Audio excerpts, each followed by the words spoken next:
Good morning, students. Welcome to my YouTube channel, SST Master by Neha Ma'am. Today we are going to start SST Chapter 5, The Rise of Empires, Part 4. So let's start from page number 104. The King Who Chose Peace. अब हम उस राजा के बारे में पढ़ेंगे जिन्होंने शांति का रास्ता चूज किया. Another king of the Maurya dynasty was Ashoka. एक और राजा हुए मौर्य डायनेस्टी में, उनका नाम था अशोका. 268 to 232 BCE. इनका ड्यूरेशन क्या था? 268 to 232 BCE. चंद्रगुप्ता's grandson.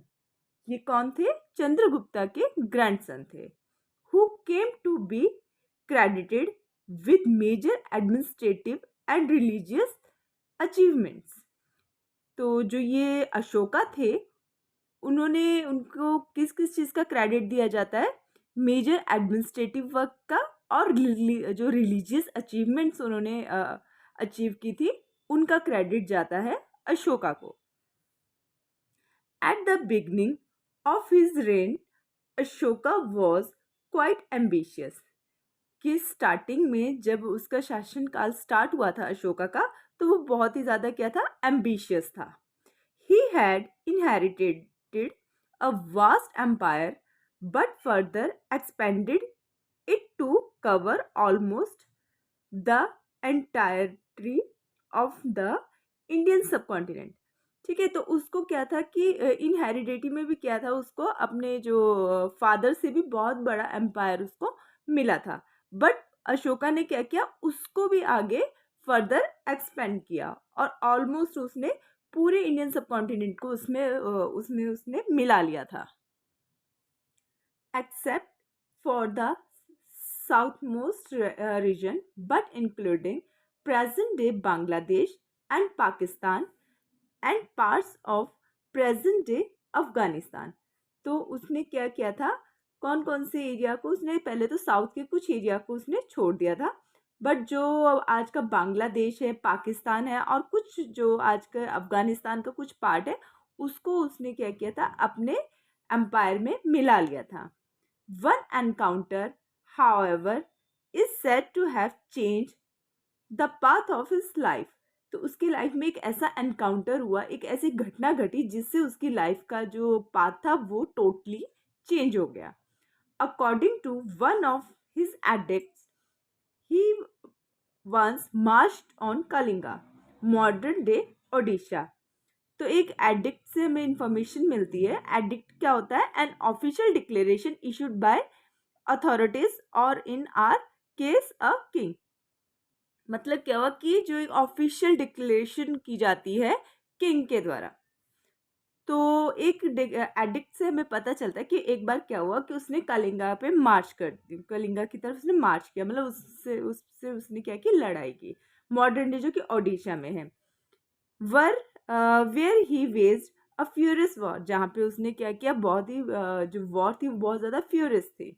Seeing the enormous amount of death and destruction on the battlefield Ashoka chose to give up violence. तो क्या हुआ? जब बैटलफील्ड थी उसमें उसने बहुत सारे लोगों की डेथ हुई देखी वहाँ पे, और जो जो डिस्ट्रक्शन वहाँ पे, जो विनाश उसने देखा, उससे उसने क्या डिसाइड किया कि अब वो आगे से वायलेंस को टोटली गिव अप कर देगा, आगे से वो हिंसा नहीं करेगा. And to the greatest extent possible adopt the path of peace and non violence that the Buddha taught. और ये पॉसिबल भी हुआ. अशोका ने क्या किया? पीस को का पाथ, जो रास्ता था उसको अपनाया, और नॉन वायलेंस है उसको उसने अपने लाइफ में अप्लाई किया, जो कि बुद्धा की टीचिंग्स में भी मेंशन है. Embracing Buddhist teachings Ashoka sent emissaries to Sri Lanka, Thailand, central Asia and beyond to spread the message of the Buddha far and wide. तो अब उसके बाद क्या किया? बुद्धिस्ट टीचिंग को उसने अपनी लाइफ में उसने अपना लिया और उसके बाद अशोका ने एमिसरीज भेजी। एमिसरीज क्या होती है? किसी को भेजना, ठीक है। कहाँ पे भेजा एमिसरीज को? कहाँ पे भेजा उसने? श्रीलंका में, थाईलैंड, सेंट्रल एशिया और उससे के भी अलावा कई और जगहों पे भी भेजा, ताकि वो बुद्धा के मैसेजेस को दूर दूर तक फैला सके।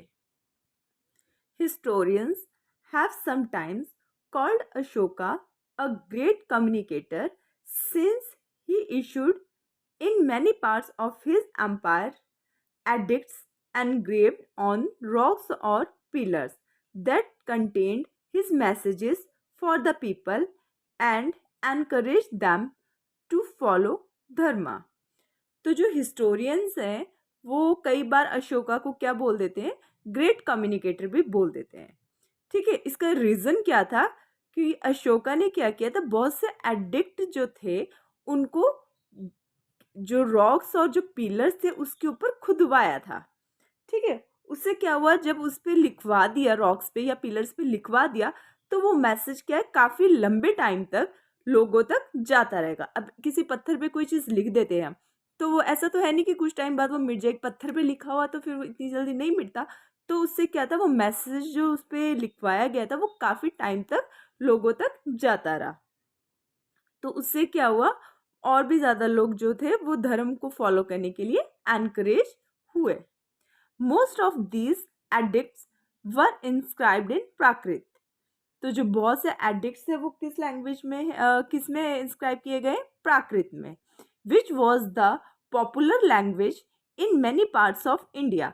तो जो प्राकृत क्या है कि एक फेमस लैंग्वेज थी, एक पॉपुलर लैंग्वेज थी इंडिया के बहुत सारे पार्ट्स में, and written in the Brahmi script, और वो ब्राह्मी स्क्रिप्ट में लिखी गई थी। Brahmi is the mother of all regional scripts of India. जो ब्राह्मी है वो रीजनल स्क्रिप्ट्स की मदर है। We have referred to the Prakrit language written in Brahmi script. यहाँ पे हमने क्या रेफर किया कि प्राकृत लैंग्वेज थी और उसको किस में लिखा गया था? ब्राह्मी स्क्रिप्ट में लिखा गया था। What does this mean? इसका क्या मीनिंग है?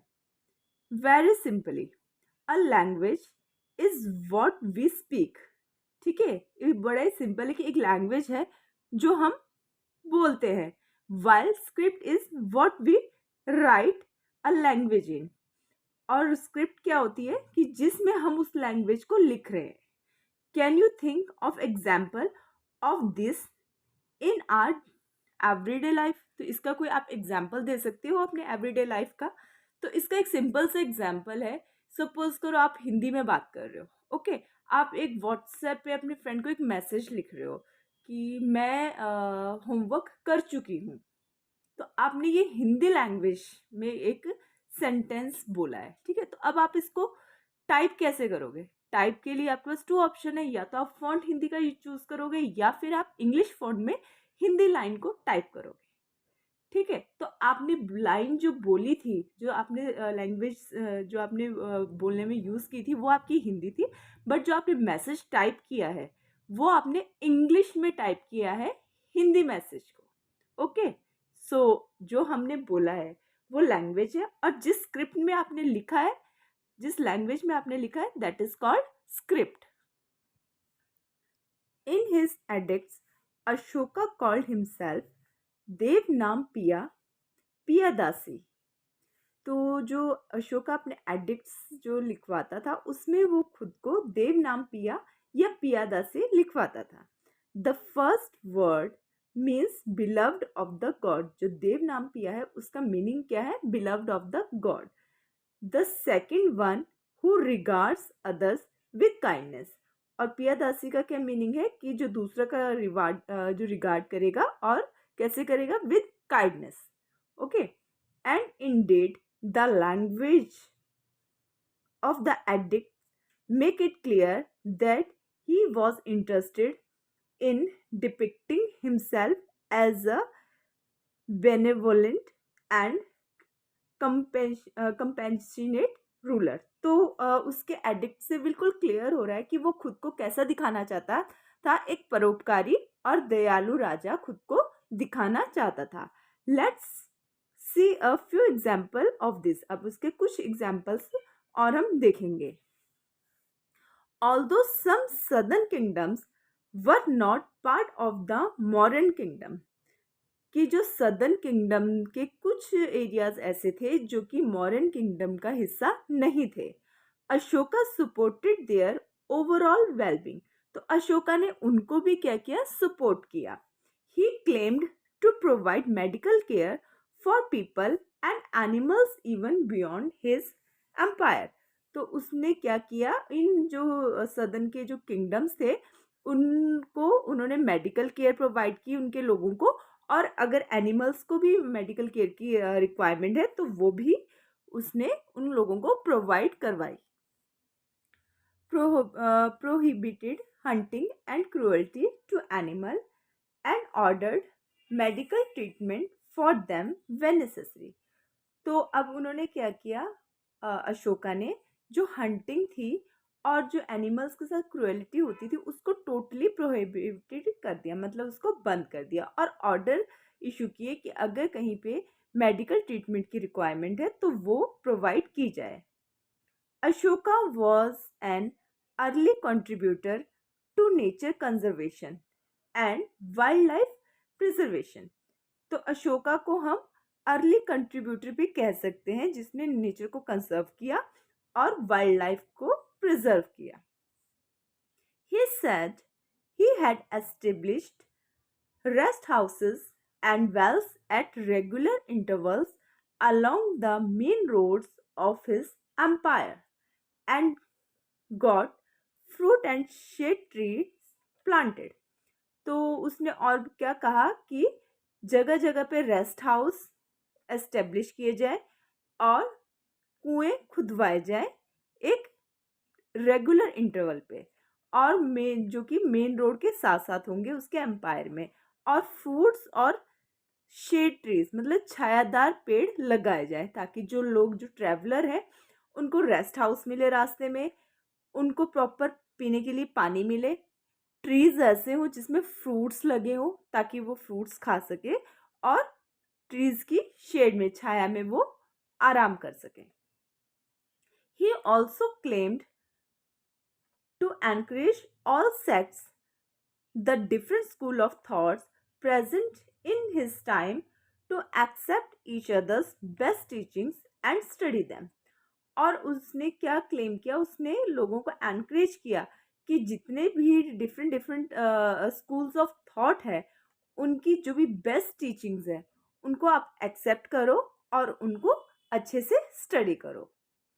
Although we need not take all of Ashoka's claim literally, कि हमें अशोका की जितनी भी बातें उसको मतलब वर्ड टू वर्ड लेने की जरूरत नहीं है। It is clear that in line with Kautilya's philosophy of governance, he paid attention to the welfare of his subject and made efforts to reach out of them। तो हम सिर्फ इतना कह सकते हैं कि जो अशोका था उसने क्या किया, कौटिल्य की जो फिलॉसफी थी गवर्न करने की उसको फॉलो किया और लोगों की भलाई के लिए उसने अपना ध्यान दिया और अपने विचार लोगों तक पहुंचाने की कोशिश की। Don't miss out, you read about the word Dharma in Prakrit in grade 6, कि आपने वर्ड धर्मा जो सुना है या पढ़ा है इन ग्रेड 6 में, इसको धमा बोला जाता है प्राकृत लैंग्वेज में। Its essence can not be easily captured, इसका जो एसेंस है उसको हम इजीली कैप्चर नहीं कर सकते, इजीली इसको नहीं समझ सकते।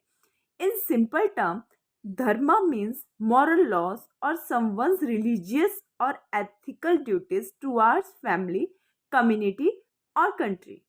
कि अगर सिंपल वे में हम बात करें कि धर्म क्या है तो ये एक मॉरल लॉज है, रिलीजियस और एथिकल ड्यूटीज है टुवर्ड्स, जो कि आपकी फैमिली के लिए, कम्युनिटी के लिए और आपकी कंट्री के लिए हो सकती है। At a deeper level, however, dharma extend to living according to the order of the universe और रिथम। और अगर हम डीपर लेवल की बात करें तो धर्म क्या है कि आपको अपनी लाइफ कैसे करनी है, ब्रह्मांड और के जो रूल्स हैं उसके अकॉर्डिंग आपको अपनी लाइफ जीनी है। This includes doing one's duty truthfully, following rules of righteous conduct, and leading a life in harmony with the cosmic order.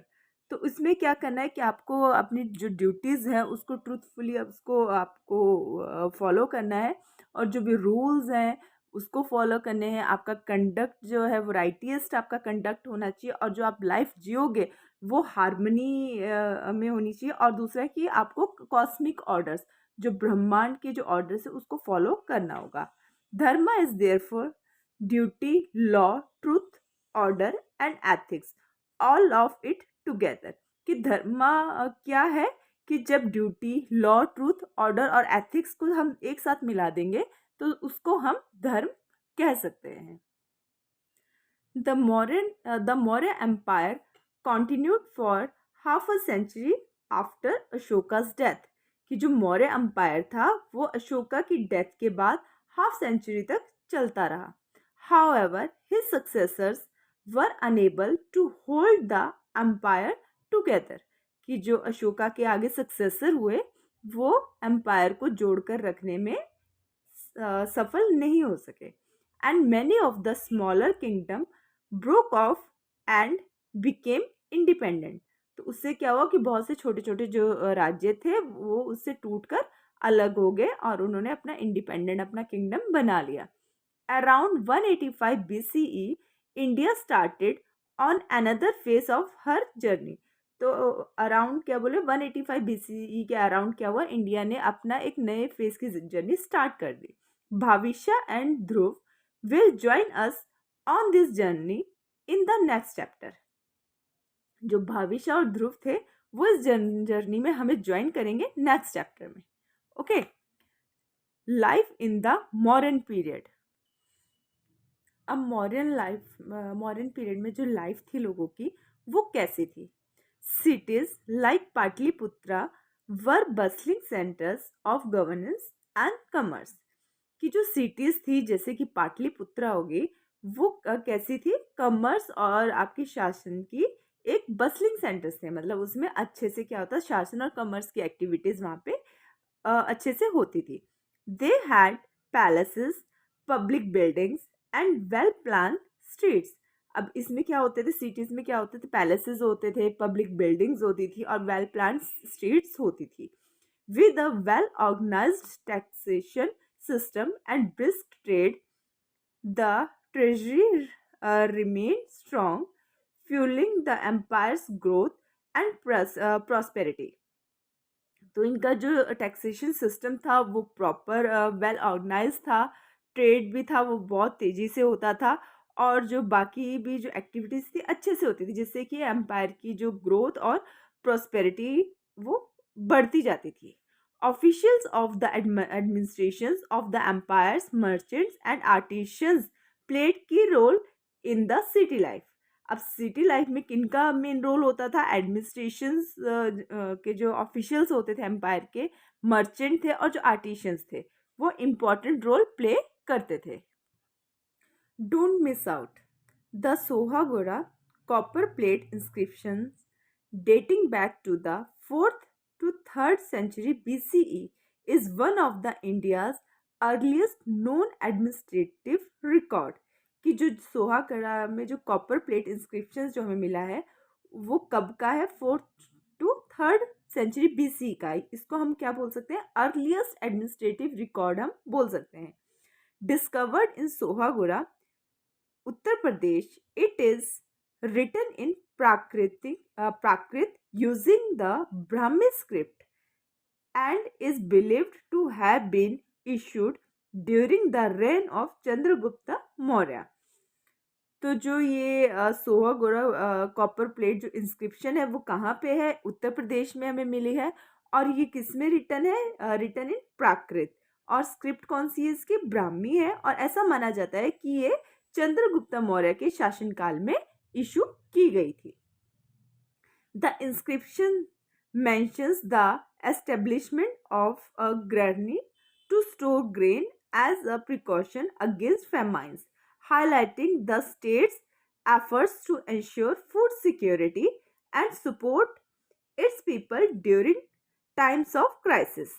तो इस जो प्लेट में क्या मेंशन किया गया था कि वहाँ पे ग्रहणी एक अन्न भंडार एस्टेब्लिश किया गया था। तो वो क्या दिखाता था कि लोगों के लिए को फेमाइन के टाइम में एज अ प्रिकॉशन वो ग्रेन को वहाँ पे स्टोर करेंगे। तो वो दिखाता है कि वहाँ पे फूड सिक्योरिटी को भी उन्होंने प्रायोरिटी दी थी। और जो वो कब ये जो फूड था वो कब उनको सपोर्ट करेगा, during the time of crisis. कभी जब क्राइसिस आ जाते, कोई नेचुरल क्लाइमिटी आ जाए, कोई फेमाइन आ जाए, कोई फ्लड आ जाए, तो उस टाइम वो फूड वो यूज कर सकते थे।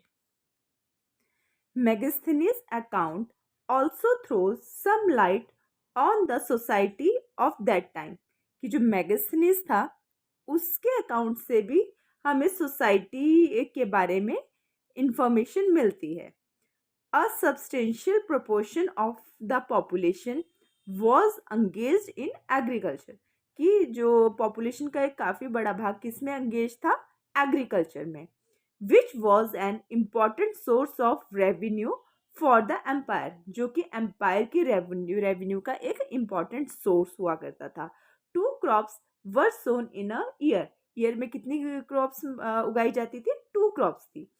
As rain fell in both summer and winter. और जो रेन होती थी बोथ सीजन में होती थी, समर एंड विंटर दोनों में ही बारिश होती थी।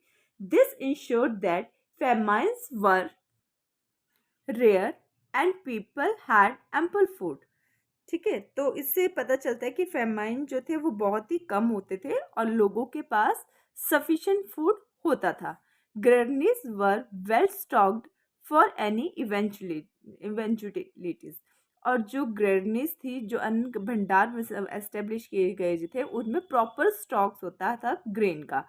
Even if war rage nearby, farmers were protected from it and agriculture was not disturbed। और अगर कभी लड़ाई भी, अगर नज़दीक कभी लड़ाई भी हो रही होती थी तो फार्मर जो थे उसको प्रोटेक्ट करते थे और एग्रीकल्चर को डिस्टर्ब नहीं किया जाता था। Blacksmiths, potter, carpenters, jewellers and other artisans lived in the cities. तो ये सारे जो थे वो कहाँ रहते थे, सिटी में रहते थे। The cities were well planned and had signage on the street। जो cities थी वो well planned थी और उनमें proper sign लगे होते थे। Communication happened through couriers and carried messages from place to place। और जो communication होता था वो कैसे होता था, through courier होता था और जो कि एक जगह से दूसरी जगह messages लेके जाते थे। The houses were made up of wood and could be up to 2 stories tall। जो हाउसेस थे वो वुड के बने होते थे और उसमें 2 stories होती थी। The streets had vessels of water stored at regular intervals in case of fire. और जो स्ट्रीट्स में क्या होता था, वाटर वेसल्स मतलब पानी के बड़े बड़े बर्तन भर के रखे जाते थे ताकि कभी अगर आग लग जाए तो उस केस में उस वाटर को वो यूटिलाइज कर सके। Later accounts describe the cotton dresses people wore। बाद के जो अकाउंट्स हमें मिले वो ये डिस्क्राइब करते हैं कि जो लोग थे वो कॉटन की ड्रेसेस पहनते थे। A lower garment that reached below the knee halfway down to the ankle. कि जो लोअर गारमेंट होते थे वो कहाँ तक होते थे, बिलो द नी, आपके नी से नीचे तक जाते थे और नी और एंकल के बीच तक, मतलब नी से नीचे और half way down to ankle. और एंकल से आपके हाफ वे मतलब बीच में आप मान के चलो, नी और एंकल के बीच में होते थे। And an upper garment that they threw over their shoulders. और जो अपर गारमेंट होते थे उसको शोल्डर्स के ऊपर वो थ्रो करते थे। सम वोर लेदर शूज विद डिजाइन। कुछ लोग क्या करते थे, लेदर शूज भी पहनते थे जिसमें डिजाइन होते थे। And thick soles to make them look taller. और उनका जो सोल होता था वो थिक होता था ताकि वो और ज्यादा लंबे दिखाई दे। Figure 5.20 has many messages for us. कि जो ये 5.20 जो फिगर दी है इसमें हमारे लिए बहुत सारे मैसेजेस है। apart from the beauty and perfection of the sculpture and is a fine example of modern art. तो एक तो क्या ये बहुत ही सुंदर है, परफेक्शन भी इसमें बहुत ज़्यादा है और एक फाइन एग्जाम्पल है मॉडर्न आर्ट का. This capital a word which here means top portion. जो इसका कैपिटल है, कैपिटल का यहाँ पे मीनिंग होता है टॉप पोर्शन और हेड, मतलब पिलर के ऊपर का जो टॉप पोर्शन है इसकी बात हो रही है. Was the top of a pillar, तो ये क्या है, पिलर का टॉप है. That Ashoka got erected at Sarnath, तो जिसे कि कहाँ पे बनवाया था अशोका ने, सारनाथ में, नियर वाराणसी, वाराणसी के नजदीक. Where the Buddha gave his first teaching, जहाँ पे महात्मा बुद्ध ने अपनी फर्स्ट टीचिंग दी थी. The 4 lions symbolise the royal power. इसमें क्या है, 4 लायंस है, ये यहाँ पे 4 लायंस गिवन है जो कि क्या दिखाते हैं, रॉयल पावर, मतलब राजसी शक्ति को दिखाते हैं. On the ring below 4 powerful animals, an elephant, a bull, a horse and 1 more lion. और क्या है कि जो नीचे रिंग है, इसके नीचे जो रिंग दी है उसमें क्या है, 4 पावरफुल एनिमल्स दिखाए गए हैं. कौन कौन से ये, एलिफेंट, अ बुल, हॉर्स और अ लॉयन. और आर डिपिक्टिक along with the धर्म चक्र और व्हील ऑफ धर्मा. तो इसमें 4 एनिमल्स के साथ क्या है, एक धर्म चक्र भी बनाया गया है. Which symbolise the Buddha's teaching, जो कि बुद्धा की टीचिंग्स को सिंबलाइज करता है. This image may be familiar to some of you. तो ये जो इमेज दी है ये बहुत से लोगों के लिए फेमिलियर होगी, मतलब वो जानते होंगे. Indeed this capital was chosen as India's national emblem. तो इससे क्या, इस कैपिटल, इस हेड को क्या चूज किया गया है, इंडिया का नेशनल एम्बलम, मतलब राष्ट्रीय प्रतीक चूज किया गया है. To which was added the Sanskrit motto Satyameva Jayate और ट्रूथ अलोन ट्रिम्फस. तो इसमें क्या है, एक संस्कृत का मोटो है जो इसमें एड ऑन किया है, सत्यमेव जयते की, मतलब सत्यमेव जयते और सत्य की जीत हो. See the national emblem on the left. तो आप नेशनल एम्बलम के लेफ्ट में उसे देख सकते हो. Beside the dharma chakra is depicted at the centre of our national flag. और जो ये धर्म चक्र है ये हमारे नेशनल फ्लैग के सेंटर में भी है. As you may also have noticed, जो कि आपने नोटिस भी किया होगा. The motto comes from the Mundaka Upanishad. कि जो ये मोटो है वो कहाँ से लिया गया है, मुंडक उपनिषद से लिया गया है. इन फुल इट रीड्स सत्यमेव जयते ननृतम. तो इसको पूरा कैसे बोला जाता है, सत्यमेव जयते ननृतम बोला जाता है. That is truth alone triumphs, not falsehood, कि सत्य की जीत होगी ना कि झूठ की. Don't miss out the big round hemispherical structure in the centre of the stupa is called the anda. कि जो स्तूपा होते हैं उसके सेंटर में एक राउंड हेमिस्फीयर स्ट्रक्चर होता है जिसे कि अंडा कहा जाता है. It represents the universe and is often built to house sacred relics. तो क्या बोला गया है कि ये जो आपका हेमिस्फीयर स्ट्रक्चर है वो किसको रिप्रेजेंट करता है, यूनिवर्स, ब्रह्मांड को रिप्रेजेंट करता है. और ये किस लिए बनाए जाते थे, मोस्टली बनाए जाते थे पवित्र अवशेषों को रखने के लिए ये बनाए जाते थे. People walk around it in a circle as a form of worship, pradakshina. तो लोग क्या करते हैं, इसके चारों ओर सर्कल में वॉक करते हैं, ठीक है, फॉर्म ऑफ वर्शिप, पूजा की फॉर्म में वो क्या करते हैं, वॉक करते हैं, जिसे कि क्या कहा जाता है, प्रदक्षिणा कहा जाता है. The fragile nature of empires. ठीक है, अब हम पढ़ेंगे इसके बारे में. You will hear in higher grade about past mighty empires elsewhere in the world. तो आप हायर क्लासेस में आगे पढ़ोगे कि पास्ट में और भी वर्ल्ड में कौन कौन से एम्पायर्स हुए हैं, such as the Roman, the Persian, the Ottoman, the Spanish, the Russian, the British empire and so on. तो ऐसे बहुत से एम्पायर्स थे जो कि वर्ल्ड में हुए. इनके बारे में हम डिटेल में पढ़ेंगे हायर क्लासेस में. All of them are long gone. ये सारे बहुत लंबे टाइम तक चले, but historians keep debating the causes of their decline. But क्या है कि हिस्टोरियन में अभी भी बहस चल रही है, वो अभी भी डिबेट करते रहते हैं कि इनके डिक्लाइन का क्या रीजन था। One of those causes, as we saw, is the temptation for some of the empire's regions to try and become independent. तो उसमें से बहुत से कॉजेज में से एक कॉज ये भी हो सकता है कि जो एम्पायर्स थे रीजन के, वो क्या थे, और ज़्यादा इंडिपेंडेंट होना, और ज़्यादा अपने आप को क्या करना चाहते थे, बड़ा करना चाहते थे, और वो इंडिपेंडेंट वर्क करना चाहते थे. This could happen if, for example, the emperor needed more resources for long military campaigns, or in times of drought, local rulers would be burdened with increasing demand for tribute, leading to resentment. तो क्या होता था कि suppose करो किसी empire में, किसी राज्य में क्या हो जाता था, कोई ड्रॉट पड़ गया, या फिर क्या हो गया, कोई मिलिट्री कैंपेन वो कर रहे हैं, तो उसके लिए क्या हो जाता था, ज़्यादा आपको रिसोर्सेज की ज़रूरत पड़ेगी. जब रिसोर्सेज की राजा को ज़रूरत पड़ती थी, तो वो क्या करते थे, लोकल रूलर, जो छोटे छोटे जो राज्य होते थे, जो छोटे छोटे किंगडम्स होते थे, उनसे वो और ज़्यादा टैक्स की डिमांड करते थे. ठीक है, तो इससे क्या होता था, उनके ऊपर बर्डन पड़ जाता था. तो इस सिचुएशन में उनमें असंतोष की भावना आ जाती थी, और फिर वो ट्राई करते थे कि इससे कैसे भी करके हमने अलग होना है.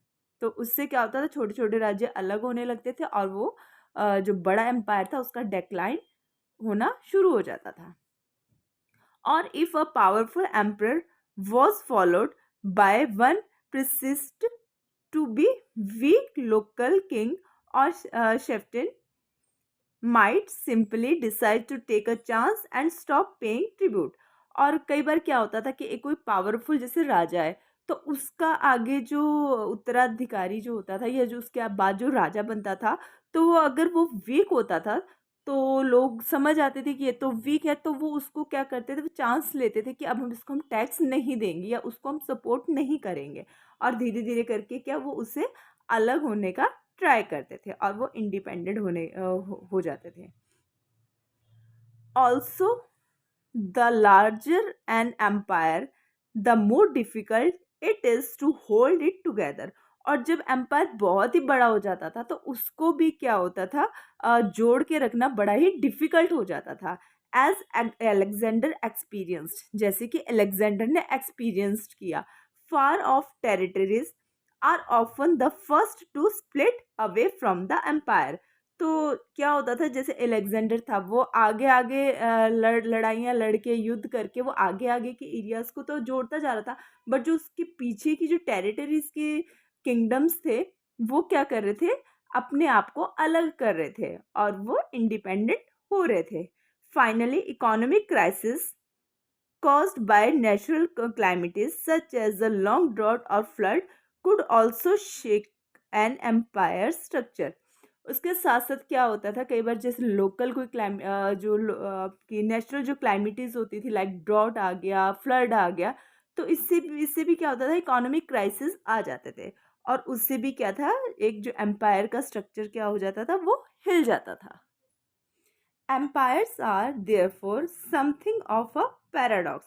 कि एम्पायर्स क्या है, वो कई बार क्या हो जाता, विरोधाभास हो जाता था थॉट्स का. On the one hand they can bring about political unity. कि एक साइड तो क्या है, एम्पायर्स क्या करते थे, जो किंग राजा थे, रूलर से, वो पॉलिटिकल यूनिटी लेकर आते थे. As the modern empire did the almost the entire subcontinent and reduce और eliminate warfare among the smaller kingdoms. तो जैसे मौर्य एम्पायर में क्या हुआ था कि उन्होंने सारे कॉन्टिनेंट को, एंटायर कॉन्टिनेंट को आपस में जोड़ के रखा, और उससे क्या हो गया, जो छोटे छोटे किंगडम थे उसके बीच में जो लड़ाइयाँ होती थी वो भी कम हो गई. Indeed a well managed empire could lead a great prosperities than smaller warring kingdom. तो क्या होता था कि जब बड़ा एक किंगडम है हमारा, और वो वेल मैनेज्ड है, तो वहाँ पे प्रॉस्पेरिटी भी ज़्यादा होगी एज़ कम्पेयर टू कोई स्मॉलर किंगडम है, और जिस किंगडम जो किंगडम में जिन राज्यों में लड़ाइयाँ लड़ी जाती थी, उसके कंपैरिजन में एक जो बड़ा किंगडम होगा वहाँ पे ज़्यादा प्रॉस्पेरिटी होगी, ठीक है। On other hand empires have almost always been established through war and have maintained their existence through force and repression. तो दूसरी तरफ क्या होता था कि जो एम्पायर्स थे उसको अपना जो किंगडम है कैसे वो एस्टेब्लिश करते थे, थ्रू वॉर्स, मतलब आगे आगे अपने एम्पायर को वो एक्सपेंड करने के लिए क्या करते रहते थे, आगे से आगे वॉर में इन्वॉल्व होते रहते थे। और साथ में क्या करते थे कि अपने किंगडम को वो एस्टेब्लिश करने के लिए वो फोर्स का यूज़ करते थे और लोगों को दबा कर रखते थे। This makes them fragile at their core and unstable over time. तो ये सारी चीज़ें क्या थी, किसी भी किंगडम या किसी भी एम्पायर को वीक बनाती जाती थी और समय के साथ साथ वो एम्पायर कैसा हो जाता था, अनस्टेबल हो जाता था। So that's all for today.